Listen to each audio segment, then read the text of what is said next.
small rat. Anyachi wants to destroy me. When I am done dealing with you, you will understand I call me Chief Ejuba! The night deepened, and the truth that had been hidden for years slowly began to rise. Unknown to everyone in the physical world, the real force behind the suffering of Ojawa Market was not just spiritual, it was intentional. The old woman stood inside her shrine, her eyes glowing with dark satisfaction. They think they understand, but they know nothing, she whispered. Her real name, Ajoihe, a name that had once shaken kingdoms, a spirit that had been bound and banished for years, but she never disappeared.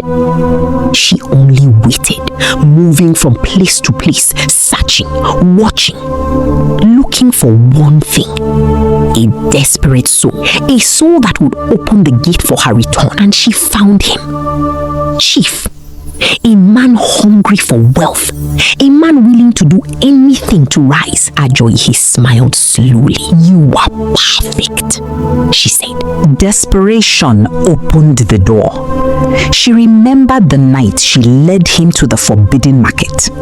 Midnight, silence, a market not for the living, but for the dead. Traders without shadows, voices without bodies. Go, she had told him. Enter and bring me the sound. Chief obeyed without understanding. And from that night, everything changed.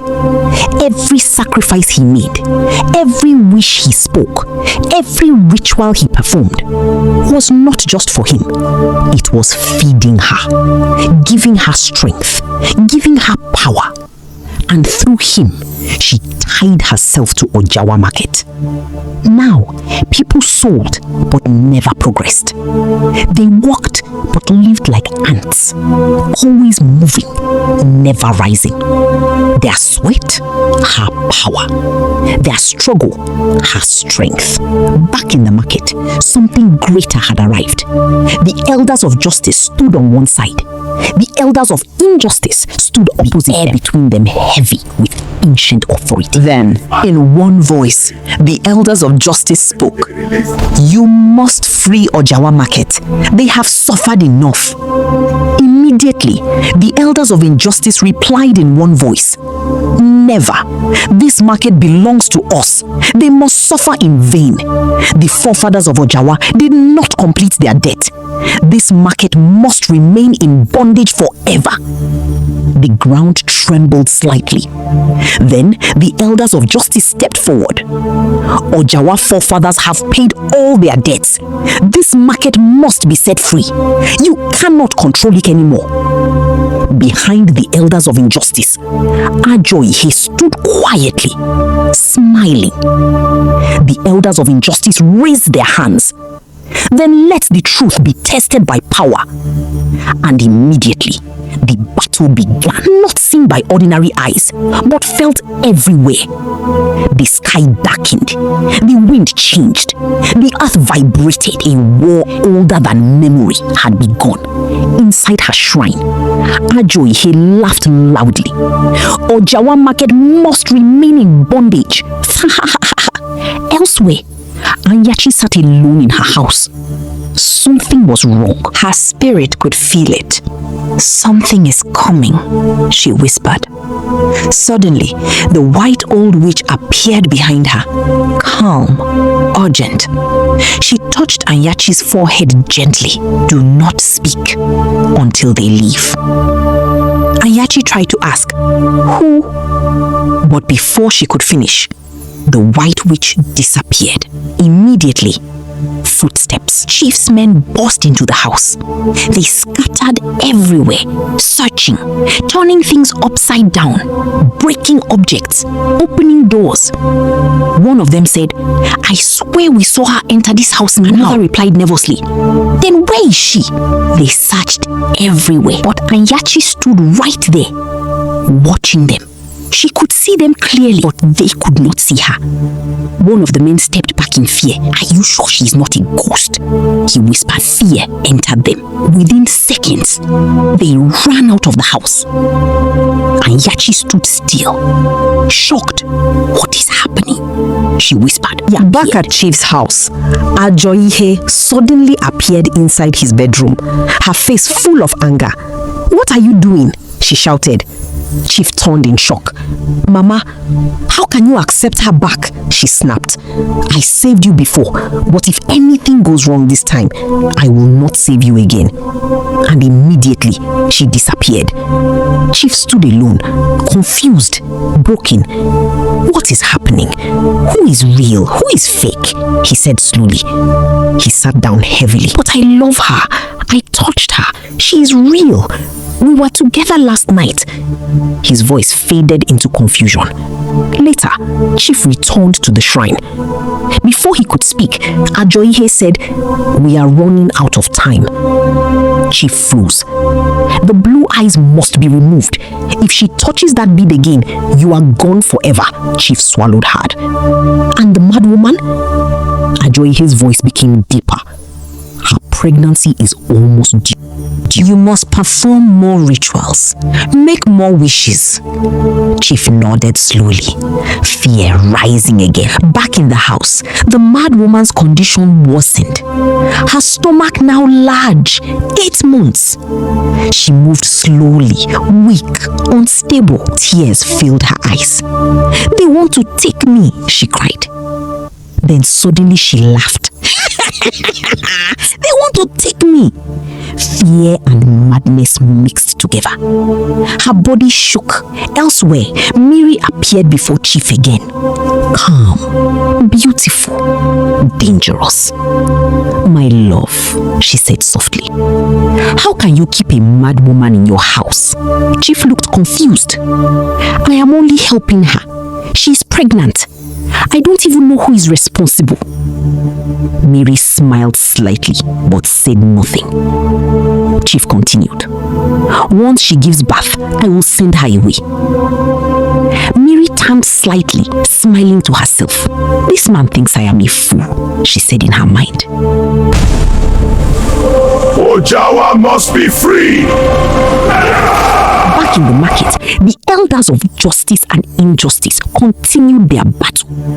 Power against power. Truth against deceit. Meanwhile, in the burial ground, Miri stood beside Udodi. The wind moved slowly around them. Udodi looked at her. Thank you for allowing me to use your body for this battle.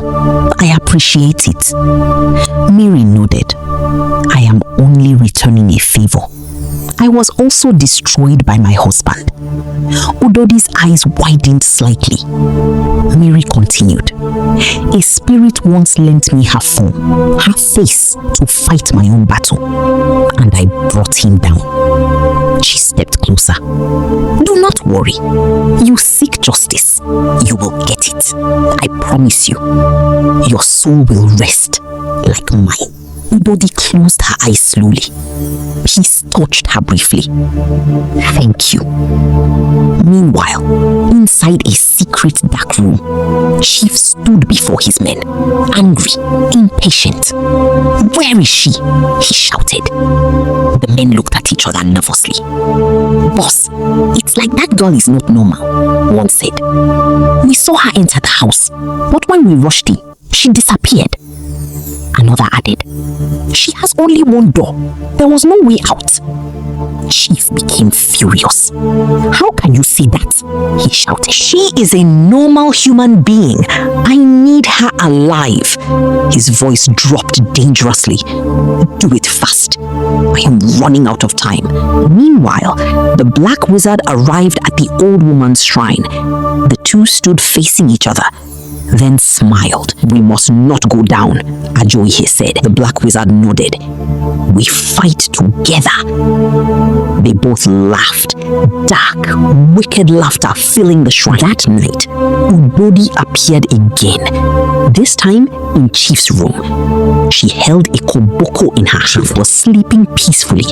Suddenly, she struck him. Ah! Chief screamed, jumping up. She struck again.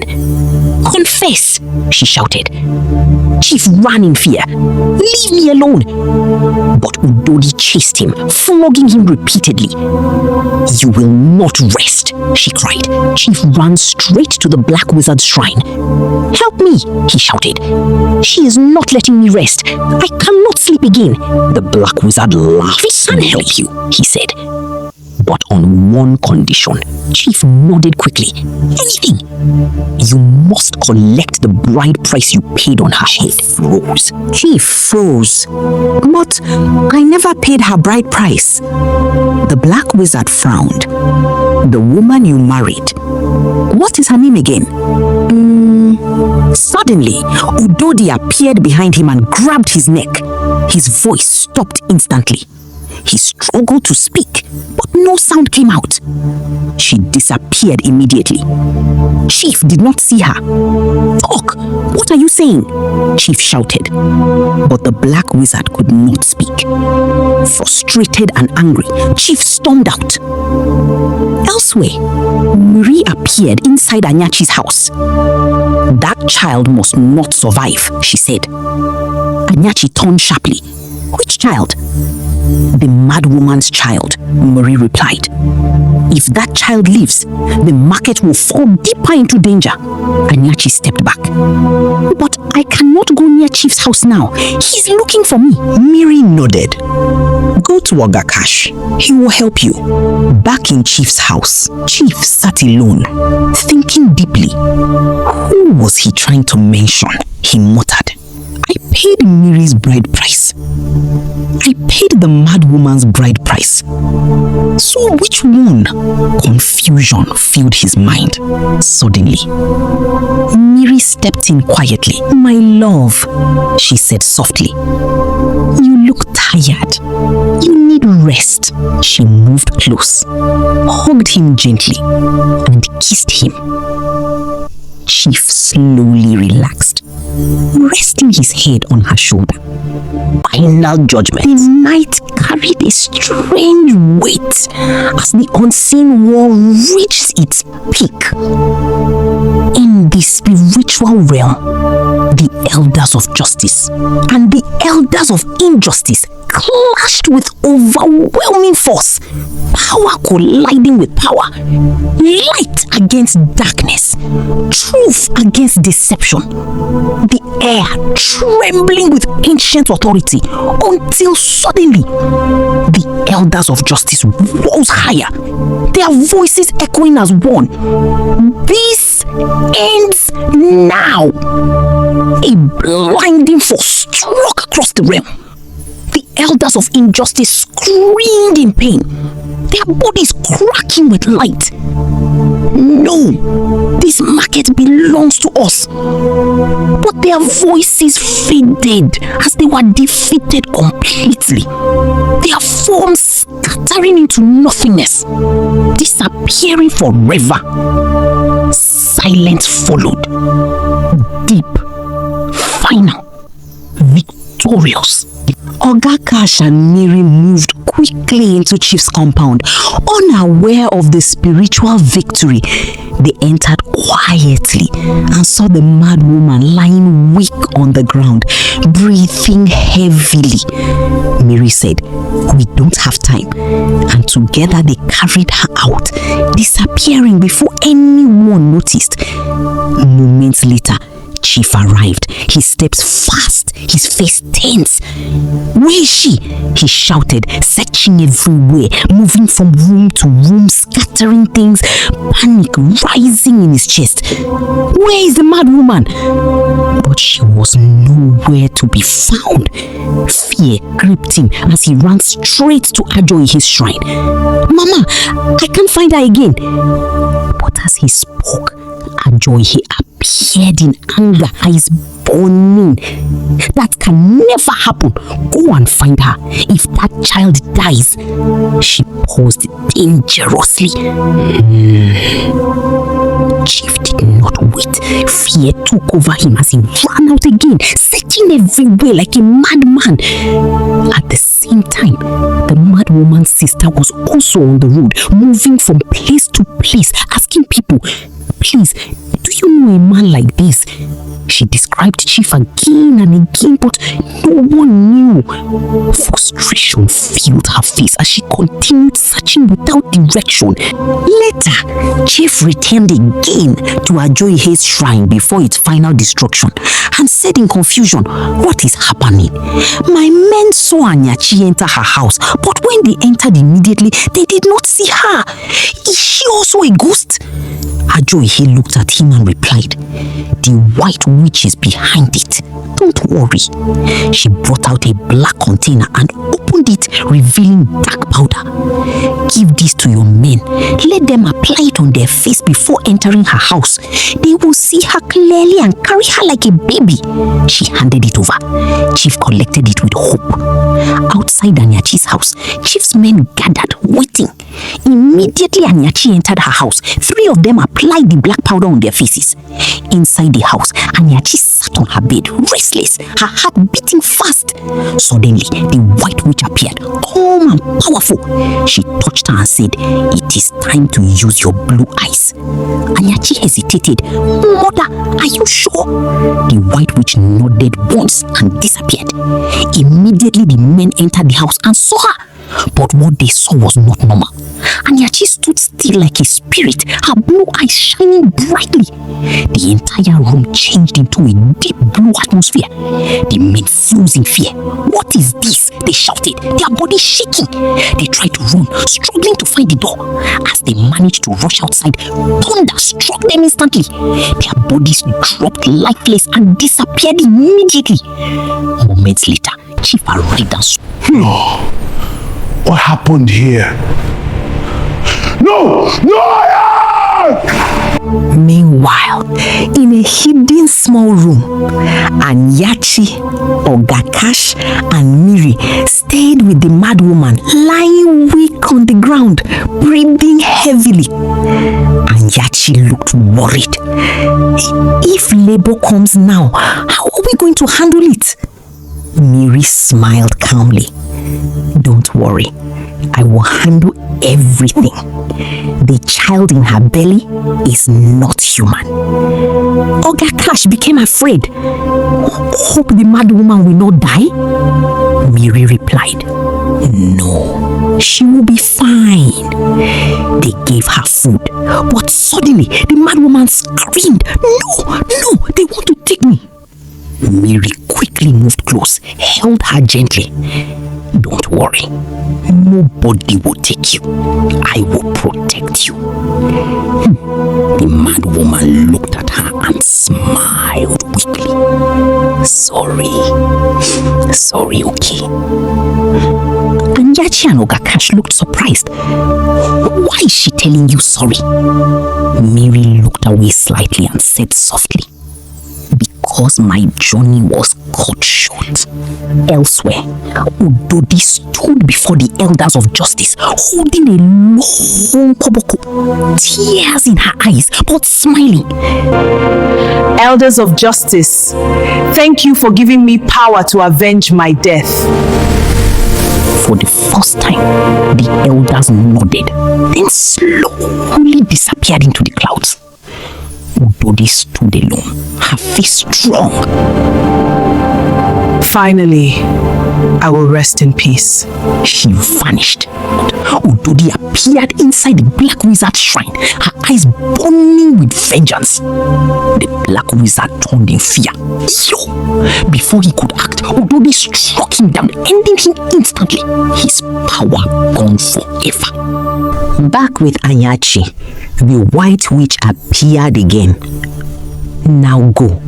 Fulfill your destiny. Free Ojawa Market. The battle has been won spiritually. It is your turn now." She disappeared. In Chief's bedroom, Mary stood looking at him, smiling softly. Chief said, "My love, why are you staring at me like that?" Suddenly, Udodi appeared behind with her koboko. Chief screamed, "Miri, stop her!" But instead, Miri and Udodi burst into laughter. Miri's eyes turned dark. Chief froze. So, it is true. He fell to his knees. "Please forgive me." Miri laughed deeply. "I have been Udodi all this while." Chief trembled. "I should have listened. Love blinded me." He ran out in fear. Without delay, the elders of justice turned and moved with purpose, gliding straight toward the shrine of Ajoihe. Inside the shrine, Ajoihe felt it and stood up in fear. "No, you cannot stop me." But before she could move, the elders appeared. Chains of light wrapped around her instantly. She screamed in pain, struggling. "Leave me, I will return." But they dragged her without mercy and threw her inside a deep spiritual pit, sealing it completely. Her screams echoing in fear until they vanished into silence. Her power ended, her control broken forever. Back in the hidden room, the mad woman went into labor, screaming in pain. Miri stood firm, Anyachi beside her. Miri said, "Anyachi, go now. Cut the bead. I will handle this." Anyachi nodded and left immediately. Chief ran to Ajoihe's shrine, but when he got there, it was gone. Completely gone. Only ordinary bush remained. Chief looked around in confusion and fear. No, it was here. What is happening to me? Have I gone mad? He panicked. Back in the room, the mad woman gave birth. But what came out was not normal. A beast. It roared and attacked. Miri stood strong, fighting it with power. "You cannot exist," she shouted. After a fierce struggle, she defeated and destroyed the creature completely. At the same time, Chief ran back into his house, rushing, packing his things. "The old woman is gone. The black wizard is dead. Where do I run to now? It's better I leave this country." Suddenly, Udodi appeared and flogged him hard. "Ah!" he screamed, trying to run, but the door refused to open. He fell to the ground crying. Udodi struck again. "This is for my life you cut short." She flogged him again. "This is for my child you destroyed." Again. "This is for the pain you caused my parents." Suddenly, Anyachi stepped in. Udodi disappeared instantly. Chief saw Anyachi and crawled back in fear. "Please, don't come close. Please, name your price. I will give you anything. My house, my cars. Take everything and let me go." Anyachi looked at him coldly. "I will let you go on one condition." Chief nodded quickly. "Anything?" Anyachi said, "You will go to the market now and confess everything." Chief hesitated. But as Anyachi stepped closer, he screamed, "Okay, I will do it." Moments later, Chief walked like a madman through the road, shaking, while Anyachi followed behind him silently. He entered the market and stood in the center, gathered in confusion. What is wrong with Chief? Is he mad? Suddenly, Chief began to confess everything, his voice shaky. People gasped. Some cried. Some shouted, "Evil man, you ruined us!" Immediately he finished, Anyachi stepped forward and cut the bead. Thunder struck. The sky changed. People ran in fear. She fell to the ground lifeless. "Good for him!" voices shouted. Peace began to return. Later, Udodi appeared in her mother's dream. "Mama," her mother cried. "Udodi." Udodi spoke. Obieze killed me. And my unborn child. But don't worry, I have avenged my death. Tell Papa, I will be waiting for him. She smiled and disappeared. Her mother woke up crying. "My daughter, now I know. May your spirit rest in peace." Back in the physical world, the mad woman regained her sanity. "What happened to me?" she cried. Miri said softly, "You are fine." She turned to Anyachi. "Take her, clean her, find her family. She is free now." Then Miri stepped back. "My time is up. You will never see me again." Anyachi cried, "Thank you. You are a good spirit." Miri smiled and disappeared. Ogakach stood in shock.